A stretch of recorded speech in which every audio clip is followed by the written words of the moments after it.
Olá, está no ar mais um UninaSalCast, o podcast que educa. E hoje nós vamos falar sobre um tema extremamente instigante. Nós vamos falar sobre mudanças que geram autoestima, qualidade de vida e empoderamento. Já dizia o poeta que só o que está morto não muda. Então, enquanto há vida, há necessidade de mudanças. E para debater comigo esse tema tão relevante, está aqui à minha esquerda, a Adriana, nossa consultora de carreira, e a nossa queridíssima Dê Cavalcante. Obrigada. Seja muito bem-vinda, Adriana. Seja muito bem-vinda, Dê. Obrigada pelo E para começar esse bate-papo, Dê, a primeira pergunta é: quem é Dê Cavalcante? Dê Cavalcante, vamos lá. São várias camadas, né, Dê Cavalcante. Eu sou a Denise Cavalcante, sou conhecida nas redes sociais como Dê Cavalcante, mas eu sou também fisioterapeuta por formação. Fisioterapeuta intensivista, trabalhei durante 9 anos na UTI do Hospital Carlos Macieira. Sou mãe da Maria Helena. Estou como líder do Comitê de Combate à Violência contra a Mulher do Grupo Mulheres do Brasil.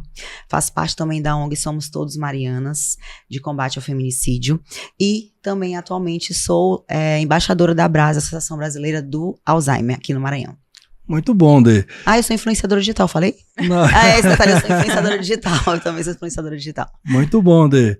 A mudança é algo muito inerente ao ser humano, né? Poucas coisas são tão importantes na vida como reconhecer o momento de mudar. Mas não é mudar por mudar. A ideia é que a mudança possa lhe promover para ser uma pessoa melhor, para ser um profissional melhor e poder progredir na vida. Sim. Quais são as principais mudanças, Zê, que você identifica que são benéficas para as pessoas, né? Que podem gerar autoestima, que podem gerar empoderamento e a combinação de tudo isso resultar em qualidade de vida?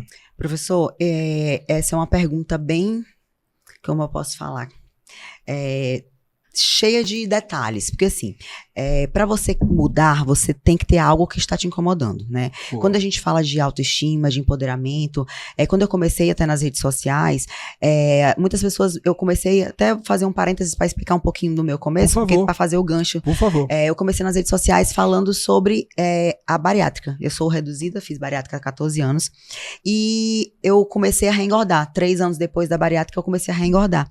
E eu comecei a postar sobre isso, que eu fui na nutricionista, que eu resolvi mudar meu estilo de vida, porque assim, quando a gente faz a bariátrica, o primeiro ano você emagrece muito, então eu emagreci 50 quilos. Meu Deus. Né? Então assim, eu fiquei muito, muito magra, então as pessoas ficam naquela, agora eu sou magra, e tá ótimo, não preciso fazer mais nada, não preciso me cuidar, não preciso fazer dieta, não preciso fazer atividade física, e aí que tá o que da questão, né? E eu comecei a falar sobre isso, que se você não mudar seu estilo de vida, se você não virar a chave, volta tudo. Eu conheço vários casos de pessoas que engordaram até mais do que eram antes, né? E aí eu comecei a falar sobre isso. E eu montei um desafio chamado Emagrecendo com a D, que foi quando eu me destaquei nas redes sociais, porque eu não imaginava ser influenciadora, eu não imaginava ganhar dinheiro com isso, trabalhar com isso. Eu era fisioterapeuta, eu era feliz na minha profissão, tinha meus pacientes domiciliares também, em atendimento infantil de criança, de fisioterapia respiratória, e eu estava satisfeita com isso. Só que eu comecei a compartilhar nas redes sociais e as pessoas começaram a chegar, né? Aí eu montei o primeiro grupo chamado Amigas da D. Esse grupo eram 25 amigas que se ajudavam, compartilhavam a dieta, faziam atividade física juntas, e aí resolvi jogar para as redes sociais. E aquilo foi crescendo, durante foram 5 anos de desafio, acabou na pandemia, foram quase 10 mil mulheres que participaram, né? Bacana. E aí o que aconteceu com as redes sociais? As pessoas começaram a me olhar, as marcas começaram a me olhar, porque tipo, eu tinha uma legião de seguidoras, que eu na verdade eu montei uma comunidade, e quando você monta uma comunidade é totalmente diferente, né? Aquelas pessoas, elas estão ali com você porque elas gostam de você também, então tudo que você indica, elas querem. Então eu comecei compartilhando isso e as pessoas começaram a participar, e aí muitas me procuravam, eu queria participar do teu desafio, mas eu não quero emagrecer, eu quero engordar, porque a gente acha que as pessoas que são magrinhas têm muita dificuldade de engordar, e foi o que eu vivi, porque eu vivi essa fase. Quando eu era criança, eu tomei remédio pra engordar, eu sofria bullying na minha infância, eu não sou de Rosário, mas me considero rosariense, no interior daqui, 50 quilômetros daqui, e eu cresci, meu apelido Cibita Baleada, Canela de Sabiá Cagona, que na época não era bullying, hoje é bullying, né? Eu vivi o bullying na minha infância e não sabia o que era essa palavra.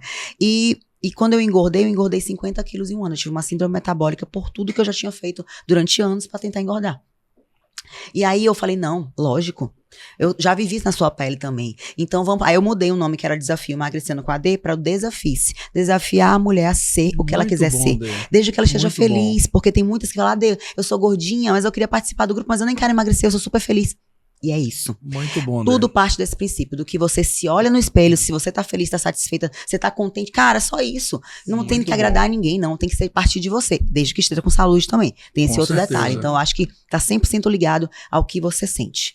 Porque se você não tiver feliz com o que você tá fazendo, aí vem os gatilhos mentais, a gente tá no Setembro Amarelo também, então tudo isso junto é tanta coisa que interfere, né? Então, eu acho que o principal é isso. Você não tá satisfeito com o que você tá vendo, tem que fazer alguma coisa para mudar. Com certeza, Dei. Eu acho que você... Por favor, Adriana. Esse é o papel, né, desse autoconhecimento. É você saber o que você quer para poder você saber da onde partir. Partir, isso mesmo. Então, esse processo de autoconhecimento é super importante tanto para a mulher quanto para qualquer pessoa, né? Você saber o que você quer para saber onde você quer chegar.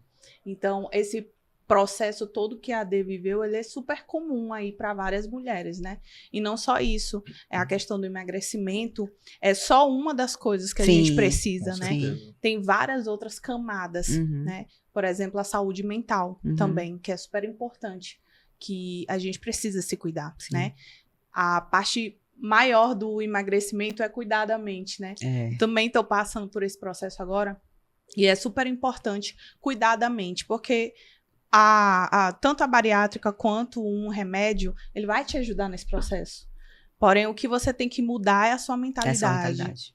Muito bom. Adriana, aproveitando sua fala, você também que está passando por esse processo de mudança, a Dê falou um pouco das motivações que a levou a fazer esse processo de mudança. Eu gostaria de conhecer também um pouco desse seu contexto de mudança que você está passando, né? Para poder compartilhar com os nossos ouvintes. Sim, eu também estava num processo, né, que eu cheguei a um peso muito alto para mim, né? Eu estava com IMC aí de 37,5, beirando aí uma diabetes também, com 100 quilos, e aí eu me olhava no espelho e já não me reconhecia mais. Então, para mim, o ponto de partida foi esse, né? Eu já tinha tomado algumas medicações também, já tinha passado por nutrólogo, questões de 2 anos fazendo um tratamento e aí não estava na toma os remédios, depois volta tudo de novo. Volta tudo de novo, engordava, emagrecia uns 10 quilos, voltava tudo de novo. E aí eu percebi que eu tinha problemas emocionais também ligados a isso.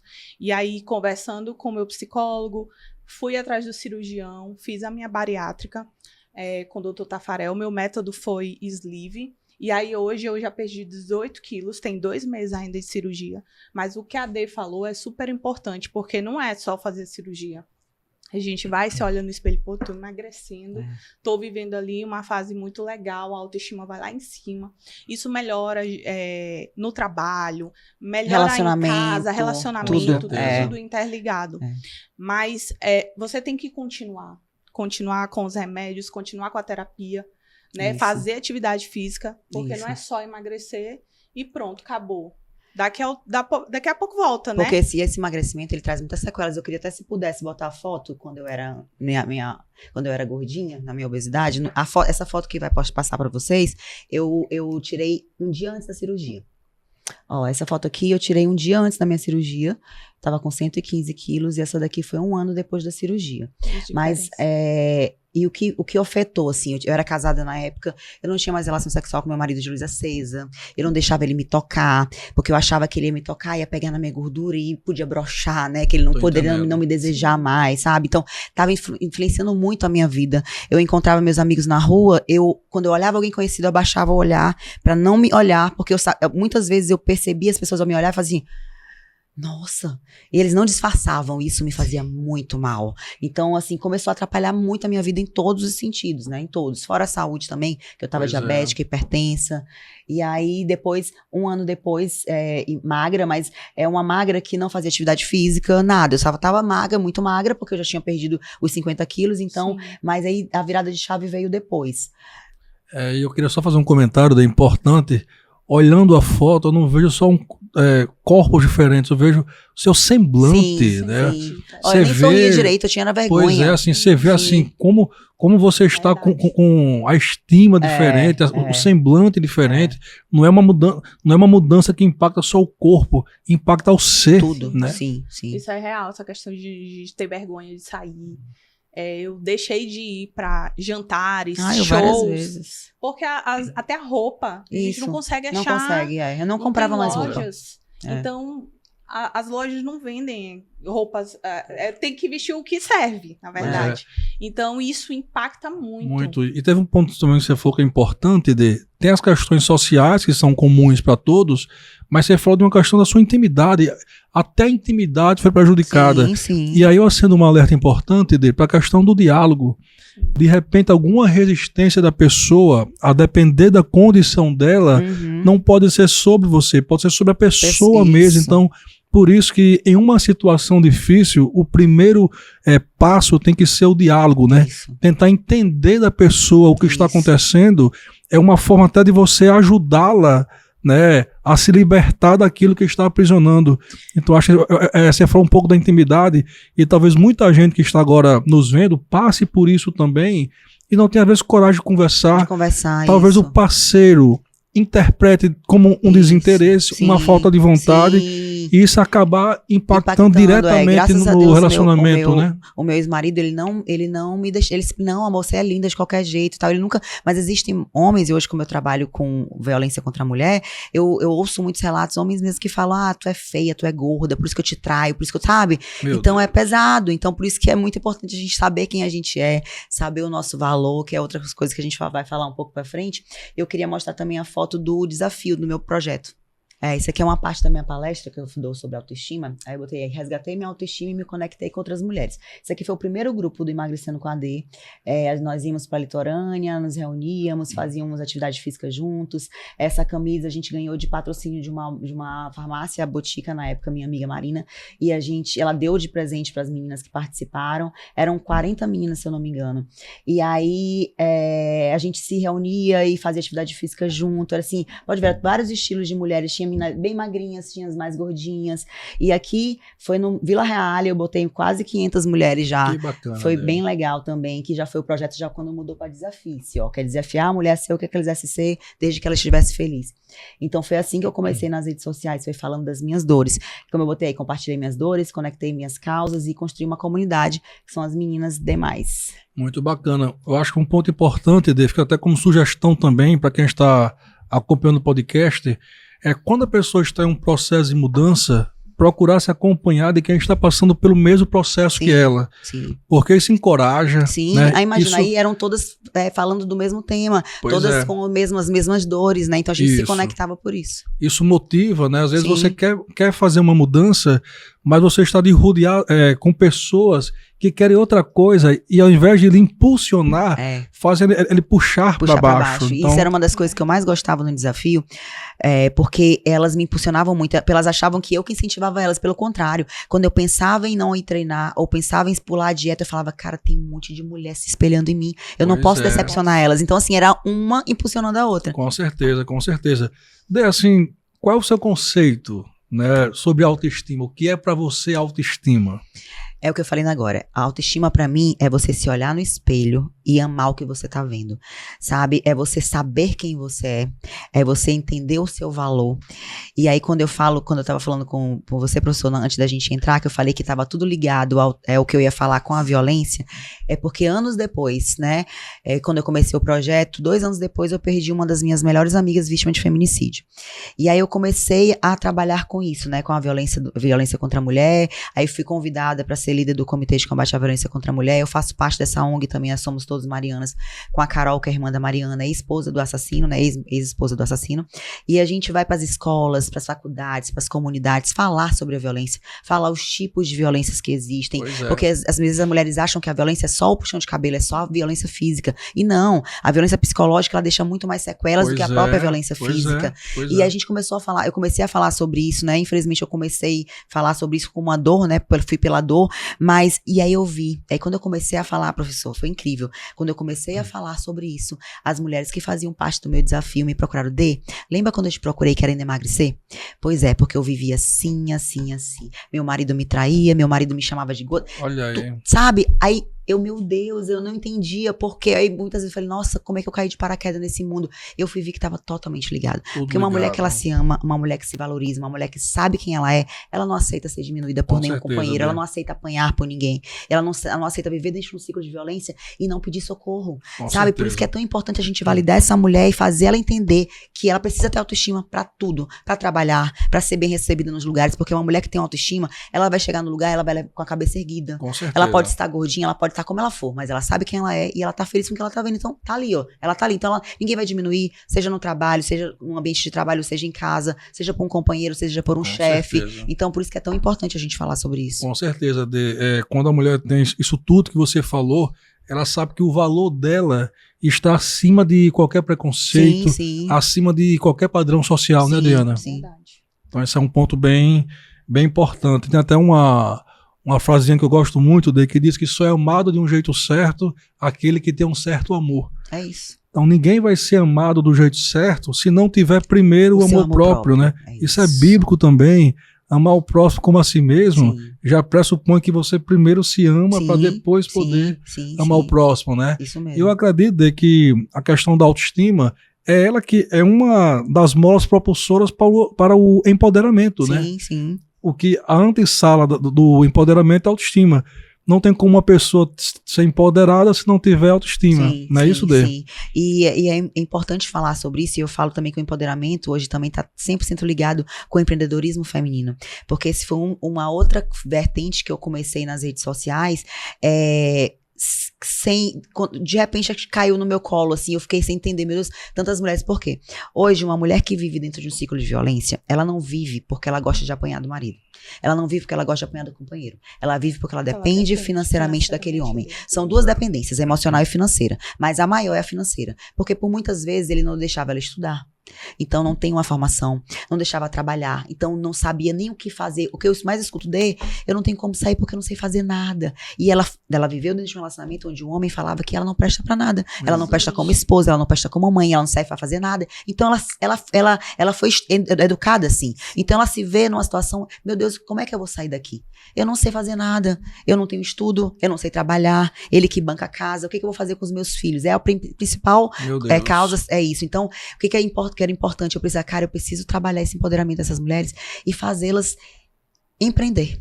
E aí, hoje, as minhas maiores empresas que eu gosto, que eu trabalho e que eu faço questão de trabalhar são as empresas que influenciam o empreendedorismo feminino. Bacana. Empresas que, por exemplo, uma das que eu trabalho, que é a Excelência Lingerie, você investe um valor mínimo e você reveste aquele valor em produtos e você começa a vender. Então, você não precisa ter uma formação, você não precisa ter muito dinheiro, é um investimento menor que você começa a vender e dali você já começa a fazer alguma coisa. Bacana, e eu sempre falo, você sabe fazer um bolo, uma comida gostosa, o que você sabe fazer de melhor, porque você sabe. Você presta sim, você sabe fazer alguma coisa. Certeza. Elas só precisam entender e se validar, que é o que acontece, que elas acabam sendo invalidadas o tempo todo, então elas não conseguem enxergar nelas algo. Então, é muito. O empreendedorismo feminino, ele está cada dia mais forte e mais ligado a isso. Mulheres querendo se desvincular e se livrar de relacionamentos abusivos e violentos. Com certeza. É super importante o que a Dê falou.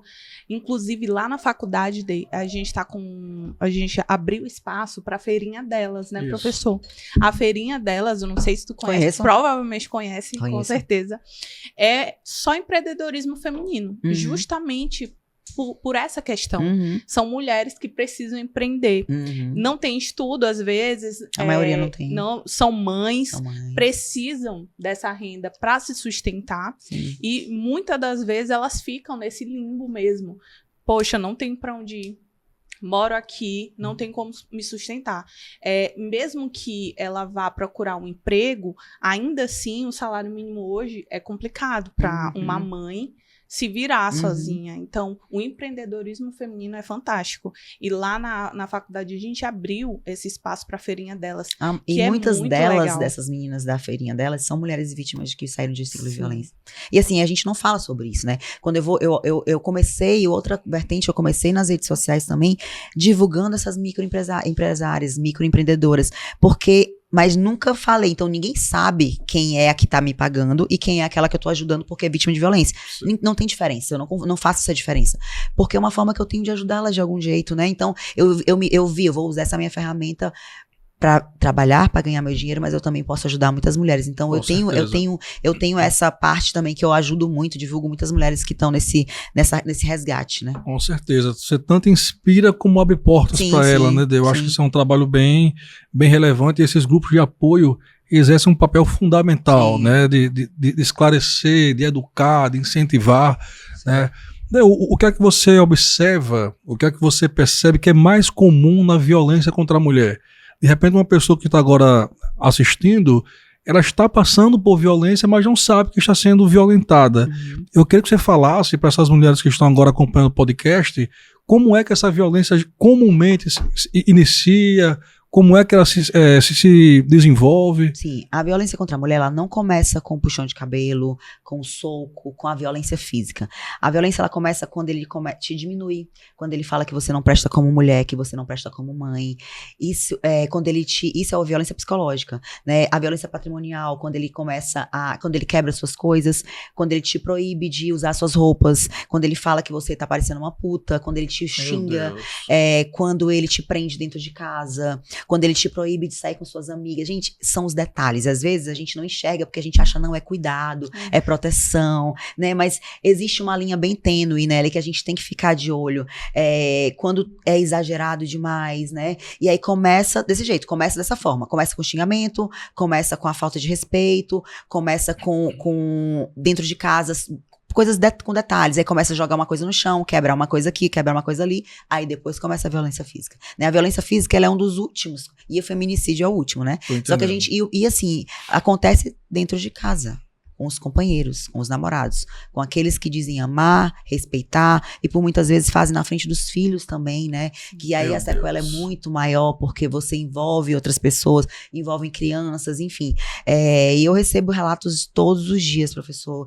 No começo eu ia na Casa da Mulher Brasileira várias vezes, e assim, são relatos assim que no começo me fazia muito mal, né? Porque não tem como você não somatizar aquilo, não, né? Eu lembro que quando eu comecei a trabalhar com isso, eu recebia muitos relatos, e eu descontava no meu marido na época. Eu falava assim, ai meu Deus, esses homens tudo não prestam. Eu ficava com raiva dele, porque eu falava, todos não prestam. Eu já falava que não, todos são iguais e tal. E não é. Quando a gente fala sobre um homem violento, a gente fala sobre o homem violento. A gente não fala que todos os homens são iguais. E existe também, porque eu não sou feminista, eu não gosto do extremismo, eu sou a favor da mulher, né? Eu não gosto de nada que seja extremo, eu defendo as causas da mulher, né? Então, eu não sou contra homens, pelo contrário, nós precisamos sim, nós devemos sim respeitar. Eu acho que o casamento é um sacramento importantíssimo. Eu acho que a mulher, ela tenta até quando não dá mais, né? E assim, mas quando entra a violência, não tem como dar outra chance, não tem como dizer que não, ele vai mudar, porque eles não mudam. E os dados estão aí para mostrar. Pois é, Dê, a sensação que eu tenho é que talvez o maior problema, a insegurança maior, esteja no próprio homem, né, Dê? E ele acaba transferindo para a mulher essa visão distorcida que muitas vezes ele tem dele mesmo, né? Sim. E por uma insegurança, ele acaba tentando reduzir a mulher para que, ao se sentir menor, ela se apegue a ele, fique mais próxima dele, porque... Eu queria até mostrar também a foto, se pudesse colocar, das nossas ações, né, inclusive que vai começar agora também no novembro, que é o novembro Lilás, quem combate a violência, ao feminicídio. Aqui foi uma das ações que a gente faz aqui, ó, na semana de combate ao feminicídio, que é em novembro, vai começar agora no mês que vem. Aí a Susan, diretora da Casa Mulher Brasileira, a Kazumi, que é a diretora-geral das Delegacias da Mulher, a Carol Costa, que é a do combate da Somos Todos Marianas. Aqui uma das palestras que nós fizemos na zona rural, a Patrulha Maria da Penha sempre acompanha a gente tem todo esse apoio, né? Porque além da nossa mensagem, a gente também vai com eles, para eles falarem, dar o depoimento deles e falarem. As pessoas se sentem mais próximos, né, da patrulha e sabem que elas estão ali, né, porque precisar. E a importância da gente ter que falar sobre esse tema e levar nos lugares, nas comunidades. Inclusive, pode passar. O que a gente vai nas escolas, eu quero contar um relato. Essa é a Mariana Costa, que foi vítima de feminicídio, que era minha amiga. E aqui é uma das ações que a gente fez nas escolas. A gente vai nas escolas e vai falar sobre a violência e tal. E aí, ano passado, acho que foi ano passado ou foi ano retrasado, nós fomos no Liceu Maranhense, que é uma escola grande daqui de São Luís, que é uma das mais conhecidas, né, da rede estadual, e chocou uma informação. A gente tinha acabado de chegar, a gente chegou e foi palestrar, e tinha 2 meses que tinham colocado câmeras nas salas de aula. E nesses 2 meses foi registrado 3 violências de adolescentes com as namoradas, 17 anos. Então, pra você ver, adolescente agredindo suas namoradas, adolescentes dentro da escola, no ambiente, né, que você acha que ali tá seguro e que não vai acontecer algo dessa forma. Isso, na época, me chocou, e hoje já tem 2 anos isso, mas hoje a gente vê que é muito comum.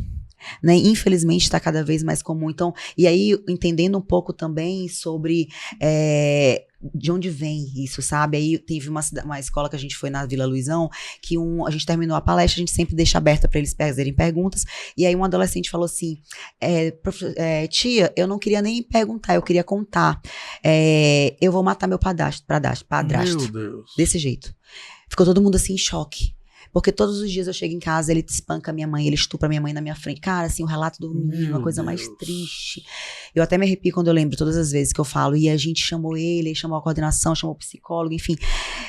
Um menino desse, ele vê dentro de casa a violência, sabe? E a probabilidade desse menino no futuro fazer a mesma coisa. Vocês entendem? Por mais que ele, no caso dele, não, até porque ele tá vendo a mãe sofrer. Mas outros casos que as crianças, elas crescem naquele lar que é normal, e as mulheres a mesma coisa. Por que muitas vivem dentro de um ciclo de violência? Elas acham normal porque viram a mãe viver, viram a avó viver, e para elas era normal. Então elas acabam repetindo aquele padrão. Então o quão é importante a gente falar, né, com essas mulheres, e alertar e falar que não, esse não é o certo, esse não é o normal, porque na realidade delas né, e a gente escuta tantos relatos. Nossa, é um trabalho assim muito bom, muito legal, assim, é um propósito de vida, porque é um trabalho que eu faço extremamente voluntário, mas é bem difícil, sabe?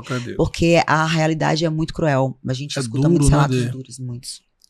Uma das nossas pautas, inclusive, lá da Uninasal, de ações, nesse mês de agosto, né, que é o Agosto Lilás, a gente leva para empresas e para escolas essa questão do abuso mesmo. E essas palestras a gente faz tanto com os homens quanto com as mulheres. Porque eles precisam entender o quão grave é. Às vezes o cara, ele não entende o que ele tá fazendo. Para ele é normal aquilo ali. Então essa questão de escolas é super importante. A mulher saber desde sempre que existem vários tipos de abuso, né? Tem todos os tipos que você falou, é o psicológico, patrimonial. Então, são vários tipos de violência e a mulher precisa entender. Então, a gente faz esse trabalho com as coordenações de curso de levar essa informação, porque a informação ela precisa chegar, tanto em escolas quanto em empresas. Uma que a gente fez, a gente rodou em todas as empresas aqui, foi na Fribal. E a gente chamava tanto os homens quanto para as mulheres. É uma mensagem que tem que ser passada para todos, não é só para a mulher. A palestra, e no final a gente fazia o quiz para saber se eles aprenderam. Perguntavam para os homens se eles tinham entendido a mensagem, qual era o tipo. A gente falava violência e perguntava qual era o tipo de violência para que eles entendessem que existe, né? E que não é culpa. E graças a Deus a lei Maria da Penha, ela vinha evoluindo muito, né? Eu cheguei a ser secretária da mulher lá em Rosário, no meu município, que eu me considero, né? De lá, há 10 anos atrás. E há 10 anos atrás a lei era totalmente diferente. Há 10 anos atrás, só quem poderia denunciar era a mulher, só a vítima. E a vítima fragilizada, ela não denuncia. Quantas vezes eu fui na delegacia com mulheres e elas voltavam da porta chorando, eu não vou conseguir, não quero mais, desistia. E hoje não, qualquer pessoa pode denunciar. Qualquer pessoa pode denunciar. Então é importante se falar. E também as penas, né? Hoje um homem que tem que responde de Maria da Penha não faz concurso, não perde carteira de conselho, se for médico, se for advogado, usa tornozeleira eletrônica. Então, assim, graças a Deus, a lei está cada vez mais severa. Então, ainda assim, com toda essa severidade, os homens ainda estão fazendo, né? Então, por isso que é importante a gente falar mesmo as consequências disso, para eles pelo menos terem medo, de alguma forma. Pois é, nesse caso que você falou da criança que fez esse relato, a violência com qualquer pessoa já é chocante. Você imagina, você ver sua mãe passando por aquilo, a pessoa que você mais ama, sim, isso torna muito mais difícil, aí um né? menino desse mata um cara desse e a gente tá errado, tá? Mas ele tá defendendo a mãe, né? Sabe? É difícil, é bem difícil. Difícil. Eu tenho observado até pelo noticiário que mulheres que são vulneráveis, né, por questões financeiras, de trabalho, elas podem sim estar mais expostas à questão da violência, mas mulheres bem-sucedidas também passam por isso, né? Isso não é uma coisa que se limita a um grupo de mulheres... Não existe classe social, não existe cor, né? Antigamente eram as pessoas de classe média baixa, pretas, né? Mas não são mais negras, pretas, mulheres pobres, não. Hoje está em todas as classes. Na verdade, sempre esteve em todas as classes. Só que hoje é mais falado. Hoje as mulheres estão tendo coragem de denunciar. Mulheres estão tendo coragem de sair desse ciclo e falar mesmo, denunciar, ir para as redes. Então, graças a Deus, as coisas estão melhorando nesse sentido. Mas não existe classe social, não existe cor, não existe nada. Todas as mulheres estão propícias a acontecer. E não está escrito na testa também do homem. Eu seria um agressor, eu sou não. Ninguém começa fazendo isso. Não, o próprio Lucas Porto, que foi o que assassinou minha amiga, ele era advogado, rico, estava estudando para ser pastor, matou ela saindo da igreja. Então, assim, acima de qualquer suspeita, era casado com a irmã dela, tinha 2 filhas. Então, assim, não existe escrito na testa, não dá para você saber. Muito bom. Dê, quais são as atitudes que você observa, né, com as mulheres que você já teve contato, já acompanhou esses casos? Quais são as principais atitudes que elas costumam ter como iniciativa que se tornam como primeiro passo para se libertarem desse contexto tão triste? Professor, uma das coisas até que é até importante falar sobre isso muitas mulheres, elas permanecem nesse ciclo por vergonha de pedir ajuda, vergonha de ser julgada, vergonha de ser falada. Então, assim, nas minhas palestras, uma das coisas que eu mais bato na tecla, as primeiras a falar mal, as primeiras a julgar e as primeiras a apontar o dedo somos nós mulheres, né? Então, tem que partir de nós, mudarmos essa forma de pensar, a forma de agir. E eu falo sobre isso, você que está assistindo, se colocar no lugar de uma mulher violentada. Às vezes você está na faculdade, vocês que trabalham na universidade, em salas de professores ou em ambientes que tem várias pessoas juntas e às vezes você escuta, ficou sabendo que Mariazinha apanhou do namorado? Menina apanha direto do João. Aí você, mas também, olha como é que ela tá vestida. Uhum. Aí você começa a julgar essa mulher. Olha como ela se veste, olha com quem ela anda. E, mas se ela tá lá é porque ela gosta de apanhar. São as frases que a gente mais ouve de pessoas que falam mal de outras pessoas, mulheres que são violentadas. E a maioria das vezes vindo de mulheres.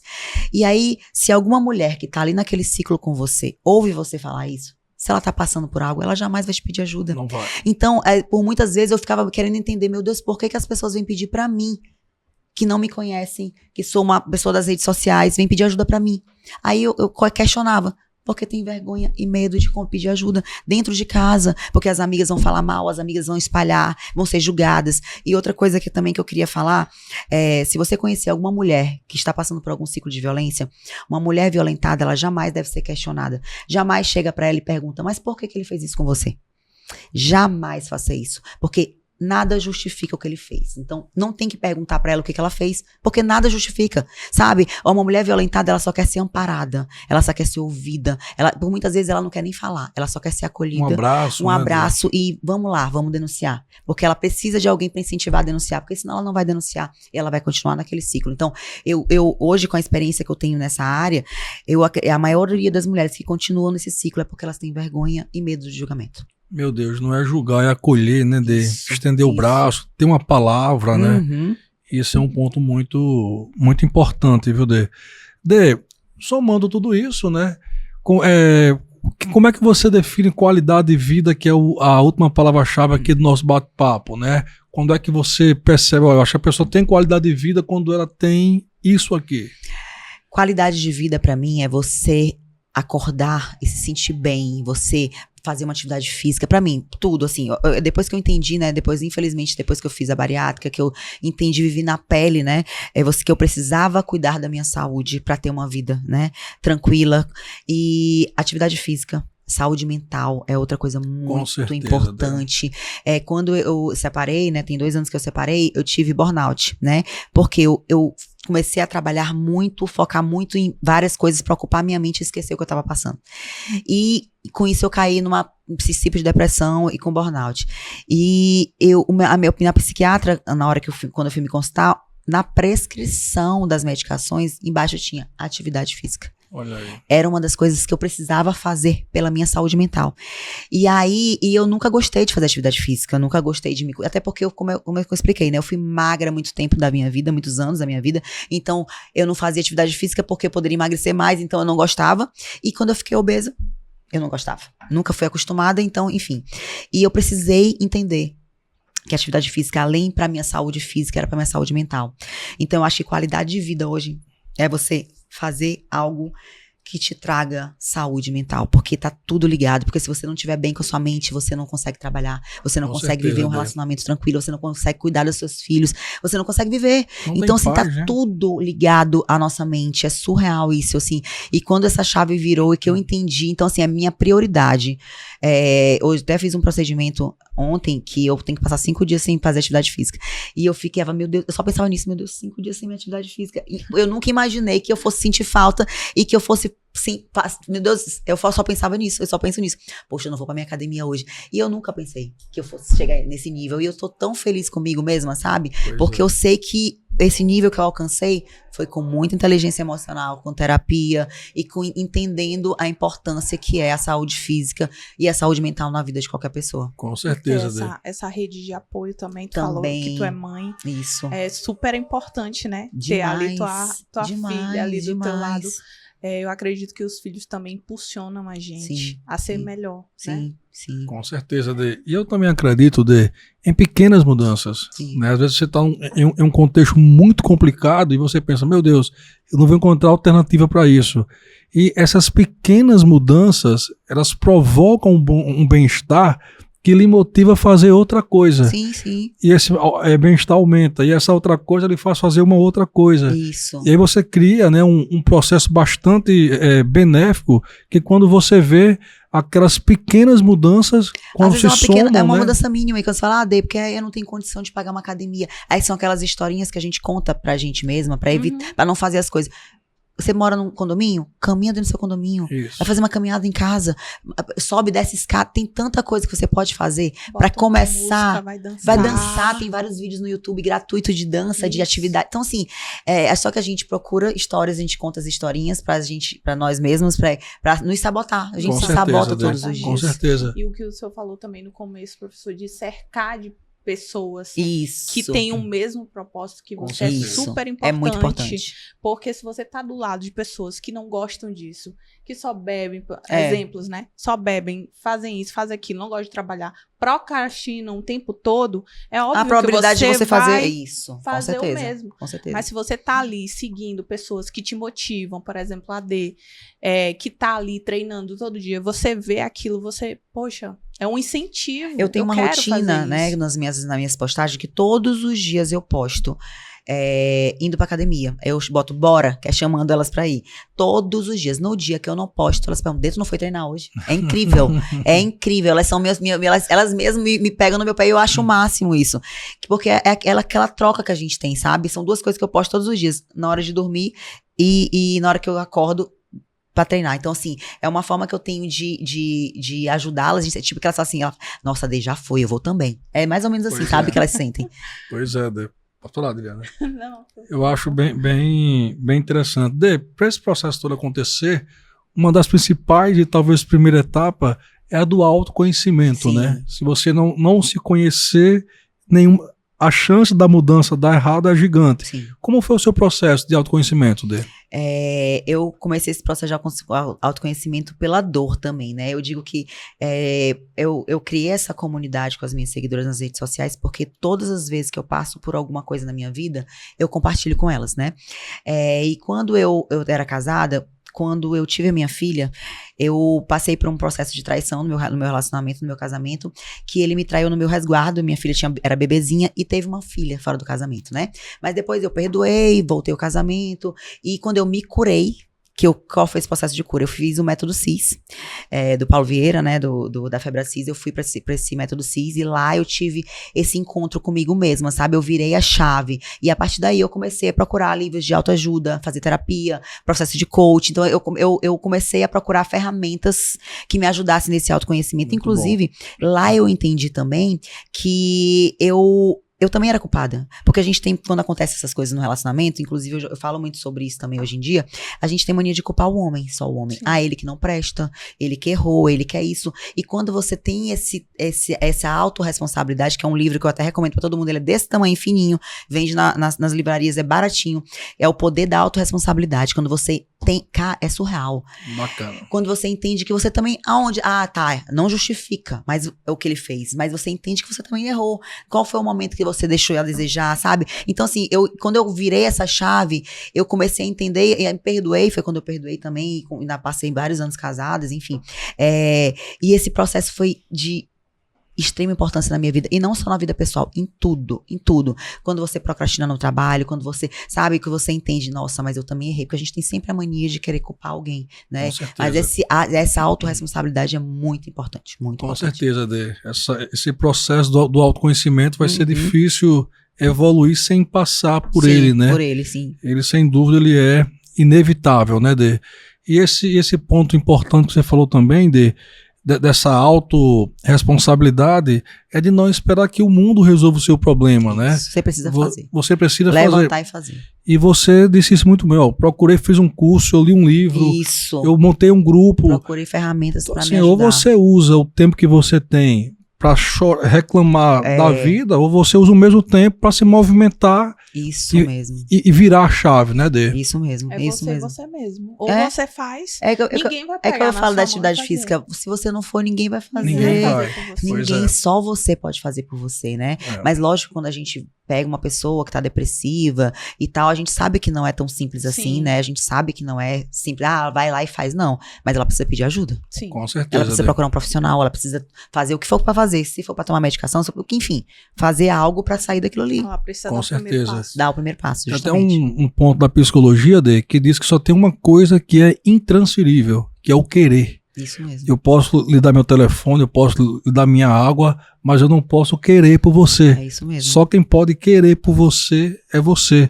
Então, talvez, se nós pudéssemos resumir nossa conversa, talvez a primeira e principal mudança seja você querer. Né? Decidir, eu falo que é decisão. A nossa vida é uma decisão. Todos os dias nós acordamos e decidimos. Eu vou fazer isso, eu vou trabalhar. São decisões que você precisa tomar todos os dias. Isso. E um ponto importante também, Dê, eu queria até que você pudesse compartilhar um pouco como foi sua experiência, é que nós estamos falando sobre tudo isso, mas isso não vai ser uma linha reta. Decidi mudar hoje, vou para academia, vou mudar a alimentação.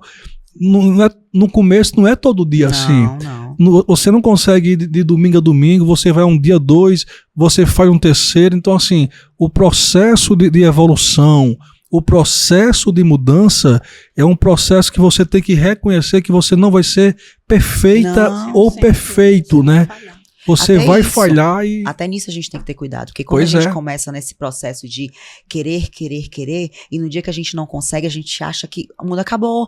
Aí acha que não vai conseguir. E por muitas vezes, eu vou desistir, porque eu já não... Sabe? Não. É um processo todos os dias. Ninguém acorda todo dia motivado para fazer o que tem que ser feito. A gente precisa procurar essa motivação. Com certeza, né? Então, é um trabalho que tem que ser feito mentalmente todos os dias. Ao acordar, agradecer a Deus pelo ar, né? Por você estar mais um fôlego de vida, pela oportunidade de estar acordando com saúde. Com certeza. E eu acho que tudo é isso pra mim. É outra coisa também que é muito importante, esse meu relacionamento com Deus. Eu acho que me ajudou muito também em todos os processos que eu passei na minha vida. Tanto de separação, de autoconhecimento, de me reencontrar, imagina, eu fui magra demais a vida toda, não me amava do jeito que eu era, depois eu fiquei obesa, também não me amava do jeito que eu era, e aí vivi um relacionamento, fui traída, e aí não tinha mais autoestima, não tinha nenhuma autoestima, não me amava, me sentia a pior pessoa do mundo, me culpava. Então, assim, Se você não trabalhar isso em você, você pira. Você pira mesmo. É muito importante a gente ter essa reflexão e esse se saber quem você é. Por isso que eu sempre falo essa frase. Saber quem você é, saber o seu valor. Tudo isso de você olhar no espelho. Eu tenho uma ferramenta que a gente faz, se olhar no espelho todos os dias e falar assim, eu sou maravilhosa, eu sou uma boa mãe, eu sou uma boa esposa, eu sou competente, ninguém vai me diminuir, sabe? São coisas que às vezes a gente precisa repetir todos os dias pra internalizar. Com certeza, Dê, com certeza. Não existe receita de bolo. Não existe. Não existe. Você vai falhar em algum momento, mas o importante é você reconhecer. Saber recomeçar também de novo. E recomeçar tudo. Porque às vezes, nessa tentativa desenfreada de querer uma mudança muito rápida e muito radical, você acaba cometendo uma violência contra si mesmo. Isso. Na hora que você é muito rígido com você, não deixa de ser uma violência. Sim. No curto prazo você dá conta, mas no médio e longo prazo você não suporta, né? Então, assim, saber que todo o processo de mudança é um processo de flexibilidade, onde dias eu vou conseguir ser exatamente como eu quero e dias eu não vou, e tá tudo bem. O que eu não posso é desistir. Mas sabe o que está acontecendo, professor? As redes sociais, né? Eu trago agora para a minha realidade. As pessoas estão acostumadas a acompanhar blogueiras de vidas perfeitas, corpos perfeitos, relacionamentos perfeitos. Por isso que é uma das coisas que eu sempre fiz e faço, é mostrar para as pessoas a minha realidade. Eu não sou perfeita, eu não tenho um relacionamento perfeito, a minha vida não é perfeita, eu não tenho um corpo perfeito. Então, aí às vezes eu posto, quando eu tô fazendo uns tratamentos estéticos, tá, eu posto minha bunda, cheia de celulite, cheia de estria, elas falam, nossa, Dê, muito corajosa. Sim, eu não quero que as pessoas achem que meu corpo é perfeito, não. Eu não quero que elas se espelhem em mim e achem, meu Deus, eu quero ser igual ao Dê. Não queiram ser igual a mim. A minha vida não é fácil. Eu trabalho muito, eu ralo pra poxa, sabe? Então eu gosto de mostrar pras pessoas a minha realidade, que eu não quero que ninguém se frustre, porque as pessoas olham as vidas perfeitas e olham dentro de casa, meu Deus, eu não tenho nada disso. Aí entra em depressão, sabe? E não é isso. Por isso que eu sempre gostei muito de mostrar a minha realidade, as minhas dores, todas as vezes que eu passei por problemas. Eu gosto de falar, porque todas as vezes que eu falo das minhas dores, eu me conecto com pessoas que passam pela mesma coisa e não tem coragem nem como conversar com ninguém. Quando eu falei da traição, nossa, o que eu recebi de mulheres. Deus, vivi a mesma coisa, ouvi a mesma coisa, eu não tenho coragem de contar pra ninguém, eu não tenho coragem de sair do relacionamento, sabe? Eu fico, meu Deus do céu, às vezes a gente não tem noção da dimensão que vai, sabe? Então, eu acho que a internet, ela tá adoecendo muitas pessoas também. Pois é, todo mundo tem o seu calvário, né? Sim. Não tem como viver sem uma cruz pra carregar. Você falou um ponto que eu acho muito importante, eu acho que foi um dos pontos que também me fez passar pelos maiores desafios que eu já tive na vida, que é a espiritualidade, né? E eu acho que é uma mudança importante também de ser feita, é que muitas vezes você olha só pro estereótipo, você olha só pro exterior e você fica com a estima lá embaixo, né? E muitas vezes você esquece de fazer o olhar contrário. Isso. Você esquece de olhar para dentro, que é aquilo que realmente você é. Talvez você não possa estar satisfeita com algum traço físico, com algum detalhe do seu corpo, mas quantas coisas bacanas você tem, né? Quantas virtudes você tem, né? A palavra que você tem que muda a vida de uma pessoa, o esforço que você faz que inspira outras pessoas. Sim. Eu não sou só aquilo que as pessoas veem, eu sou aquilo também que só eu vejo, que só Deus vê. É isso mesmo. Então, assim, o ser humano não é só o físico, né? O ser humano não é só esse estereótipo que um dia a Terra vai comer, vai comer. Então, isso é uma outra mudança importante, né? Claro, olhe para o seu corpo, se cuide, se trate. Não é nem pelos outros, é por você. É por você, isso aí. Né? Não é por ninguém, uma questão de saúde. Quando você gosta daquilo que você vê no espelho, isso reflete na autoestima. Sim, total. Nós não vamos negar isso. Mas nós não podemos resumir a nossa existência, nós não podemos resumir a nossa totalidade apenas aquilo que as pessoas veem e que o tempo desfaz. Isso, verdade. Né? Ter esse olhar interno, saber quem você é. Às vezes você pode não ter um estereótipo lá padrão. Sim. Você é um filho maravilhoso. Um você é uma esposa bacana. Você é uma profissional exemplar.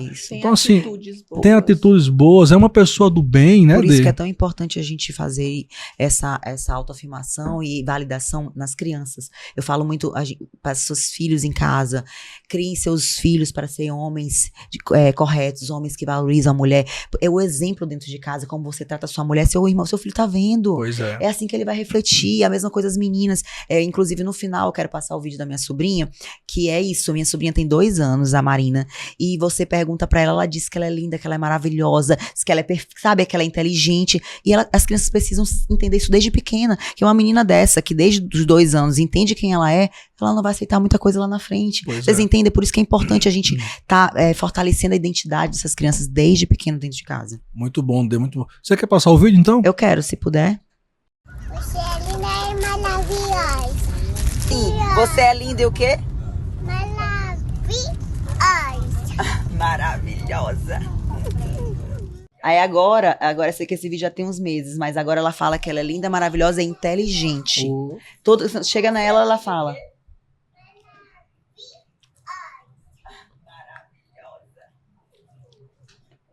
A gente precisa validar essas crianças, essa identidade desde pequenininho. Com certeza. Porque assim como tem esses homens e mulheres feridas que viveram dentro de casa, relacionamentos conturbados, que cresceram assistindo, então a gente pode fazer a nossa parte, né? Desde pequenininho ensinar essas crianças que não, o que é certo, o que é errado.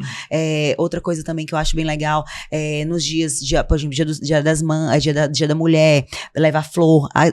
Isso aí, ela crescer recebendo flor do pai, Com ela, certeza. sabe? É muito lindo, eu acho muito legal isso de a gente validar mesmo, ensinar os meninos, a mulher tem que ser tratada assim, a mamãe é tratada assim, sabe? Porque é desde pequeno que a gente cria a identidade deles. Com certeza, tem até aquele livro, Dê, muito bom, que é o livro que você gostaria que seus pais tivessem lido, né? Uhum. E a autora é uma psicóloga muito famosa e ela faz uma comparação, ela diz que a relação dos pais com os filhos tem a mesma relação da planta com o solo. Você pode pegar a melhor planta do mundo. Se ela não tiver um solo fértil, ela não vai crescer. Não vai. Né? Então, assim, você ter uma relação, criar os seus filhos em uma relação que seja solo fértil é determinante para que seja um adulto que muda o mundo, Sim, né? sim, Isso é um outro mesmo. ponto bem importante. Dê, infelizmente, estamos caminhando aqui pro final do nosso bate-papo, bacana demais, dava para passar aqui o dia, a noite toda conversando. Foi um podcast que toca a gente, né, Dê? A gente fica bem reflexivo diante de tantas coisas que você trouxe, algumas muito positivas e outras que nos mostram o desafio que nós ainda temos como universidade, que é um desafio nosso. A Uninasal São Luís, ela abraça essa causa, né? Nós temos vários projetos voltados ao combate contra a violência contra a mulher. Aqui mesmo na Uninasal São Luís, nós temos um projeto chamado Sala Lilás, que é uma sala que nós fizemos para acolher essas mulheres. O Grupo C tem um projeto chamado Espaço Seguro, onde a mulher pode procurar a universidade e ela vai ter um espaço seguro para acolhê-la, para ouvi-la e dar todo o suporte que ela precisa. Eu queria até parabenizar, professor, porque realmente eu sempre tô ligada com vocês nas ações, eu sempre fico sabendo das coisas que vocês fazem, e assim, vocês são um diferencial, de verdade, assim, a gente precisa até que as outras faculdades se espelhem, não é nem para imitar, não, é se espelhar e fazer mesmo, porque quanto mais fazem, a melhor, bem, isso, tem que ser espalhada, a corrente do bem tem que ser espalhada, e parabenizar mesmo as ações de vocês, que é muito importante, porque muitas vezes as minhas seguidoras falam assim, nossa, se todo mundo tivesse uma D na vida, se todo mundo tivesse uma D na vida, eu não estaria gorda, assim, como é a mesma coisa em relação à violência. Se todo mundo tivesse uma D, eu teria denunciado antes. Mas eu queria que todas fossem a D. Eu não queria que todas, idolasse. Não, você precisa ser uma D. Cada um, eu falo D em relação ao que elas falam pra mim. Acho que assim, todo mundo precisa fazer a sua parte. Eu só faço a minha parte, sabe? E é tão pouco. As pessoas acham que eu faço muito, não é o mínimo, é o mínimo. Então, eu acho que cada um precisa fazer a sua parte. Vocês, como universidade, estão fazendo uma parte muito bem feita. Muito bom, Dê. E é muito legal isso, nossa, parabéns de verdade mesmo. Muito bom, eu tenho como propósito de vida, se eu passar pela vida de uma pessoa e não tornar um pouco melhor, eu não cumpri minha missão. É isso. E eu tenho certeza de que você cumpre isso com muita maestria. Eu fico imaginando quantas pessoas mudaram a vida no encontro com você, sim, né? sim. Então, Eu queria aqui lhe parabenizar por esse trabalho, né? E aqui eu esqueço a influência, eu esqueço a fisioterapeuta e olha a mulher que você é, o ser humano que você é, que tenho certeza que a Adriana sai daqui muito inspirada. Muito inspirada, né? Eu falo que as redes sociais caiu de paraquedas na minha vida e não foi à toa, sabe? Hoje eu entendo que tudo foi propósito de Deus. Eu perder Mariana e entrar nessa causa, uma causa que eu nunca imaginei trabalhar com violência contra a mulher. E quando eu comecei, eu falava assim, meu Deus, não tem nada a ver com o meu propósito de autoestima, de cuidado. E eu fui entender que tinha tudo a ver. Pelo contrário, tinha tudo a ver. E aí, meu Deus, sabe? E é Deus puro mesmo, sabe? Às vezes que eu consegui, já várias vezes, salvar mesmo mulheres que estavam perto de morrer por conta da violência, sabe? E outro dia eu até encontrei no São João da Thay, eu nunca me esqueço disso, a mulher era da limpeza, de um stand. Quando ela me olhou, ela veio correndo, começou a chorar, me abraçou. Eu pensei que era uma seguidora. Aí ela, obrigada, tu me salvou, eu sou aquela seguidora que você mandou a patrulha lá na casa e tal. Eu comecei a chorar com ela, sabe? Eu fiquei, meu Deus, já ganhei meu dia. Eu já ganhei, na verdade, já ganhei tudo que eu trabalho nas redes sociais. Bastou uma pessoa que eu ajudei, até me emociona.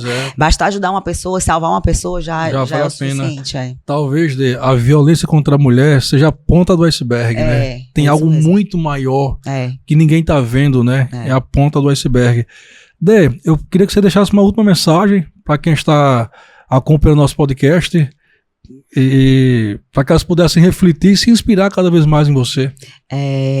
A mensagem que eu quero deixar é que vocês sejam essas pessoas que inspiram, que se conectam, que acolhem, sabe? Eu acho que o mundo hoje está precisando de pessoas que sejam de verdade. O mundo precisa de pessoas que estendam a mão. E quando eu falo sobre isso, eu falo sobre mulheres, né? E como meu público, 90% são mulheres, e como eu recebo muitas mensagens de mulheres, que vocês sejam mulheres que levantam outras mulheres, que vocês sejam mulheres que apoiam outras mulheres, sejam mulheres que acolhem outras mulheres, não a mulher que julga, que fala mal, que aponta o dedo. Eu acho que quando a gente muda, tudo ao redor muda também, sabe? E sejam mulheres que eduquem seus filhos em casa a serem pessoas do bem, a entender o que é certo, o que é errado, o que é bom e o que não é, porque tudo parte lá da infância. E é isso, que eu quero ser exemplo e inspiração para vocês serem pessoas não iguais, né, mas se inspirar para fazer igual também, que sejam vocês sejam a pessoa que vai ajudar outra pessoa, que vai encaminhar para a delegacia, que vai apoiar, que vai estender a mão, porque eu não faço por mim, eu faço porque é um propósito de Deus na minha vida, e cada vez que eu faço, eu entendo o quão é grandioso e o quanto Deus me abençoa, assim, sabe? Muitas pessoas, ontem mesmo eu estava conversando com um médico, um amigo meu, que ele perguntou, nossa, como tu cresceu tanto nas redes sociais?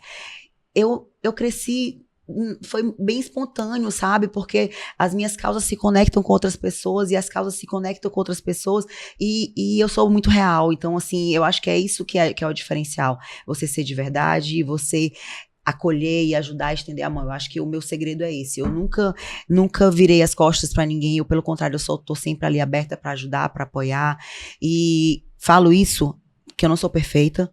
Já fui essa mulher que julgou, que apontou o dedo, mas eu consegui mudar a minha forma de pensar, de agir, e por isso que eu falo, todo mundo consegue, basta querer, basta decidir, que a gente falou muito sobre isso hoje, sobre decisão, em tudo na vida, na sua vida pessoal, no seu trabalho, na sua busca e resgate da sua autoestima, e para finalizar, porque uma mulher que se ama, que se valoriza, que sabe seu valor, não aceita viver dentro de um ciclo de violência. Muito bom, Dê. Adriana? Obrigada. E a mensagem também que eu queria deixar também era sobre isso. Valorize-se, né? Permita-se se conhecer para você superar todos os seus desafios pessoais. Obrigada, Dê. Foi um prazer enorme conhecer um pouquinho mais, né? Amei. Obrigada. Muito bom, Dê. Agradeço a você, Dê, pela história. Estou à disposição da Uninasal sempre que precisarem. Muito obrigado. Obrigado também, Adriana. Eu queria fechar a edição de hoje com uma frase de uma música do Guilherme Arantes, Amanhã, o nome da música, que ele diz assim: amanhã, mesmo que uns não queiram, será de outros que esperam ver o dia raiar. Então, talvez hoje o dia não seja o dia que você queria viver, mas pode ter certeza, amanhã o seu dia vai raiar. O Uninasal Cast, o podcast que educa.